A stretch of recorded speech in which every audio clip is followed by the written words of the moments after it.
The Presidio is a national park site at the southern end of the Golden Gate Bridge.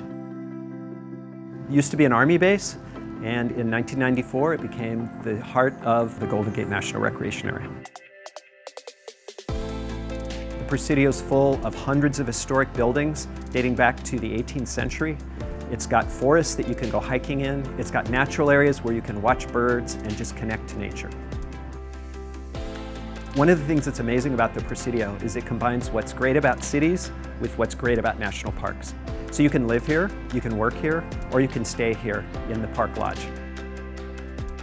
So we've got two great hotels here in the park. We have the Inn at the Presidio. The Inn was originally a bachelor officer's quarter, so it's a little bit more upscale. It's mostly a suites hotel.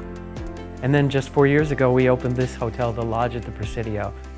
This was originally barracks, and so we have a lot more configuration here with different types of rooms. The rooms are large, they have great views of downtown and also the Golden Gate Bridge. We're in 1,500 acres of parkland here, so you can go hiking, biking.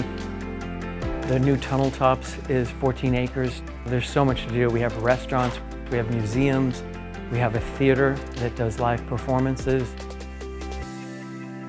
The Presidio strives to be a model of environmental stewardship. So when we do landscapes, we use drought-tolerant plants and native species that not only reduce the amount of water we use, but support wildlife.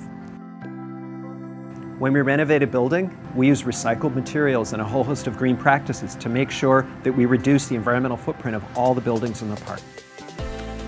What we're most proud of is the LEED certification that we got for both hotels. They're LEED Gold, which is not an easy thing to achieve on a historic building. LEED is difficult to show because it's mostly in the interiors of the walls, but we do things like we don't have any plastic bottles. We have glass bottles, and we have a key card system that will shut off the lights and the air conditioning when you leave the room. What's really unique about these hotels is that they're owned by the national park. So all the money that you spend here in the hotel stays here in the park to keep it beautiful for many years to come. National parks belong to all of us. They're places where the history of our country are inscribed in the landscape. And the Presidio is one of those places. It's a forever place, a place where generations of people from across our community, from around the world, can come and connect to the unique history and ecology of this place.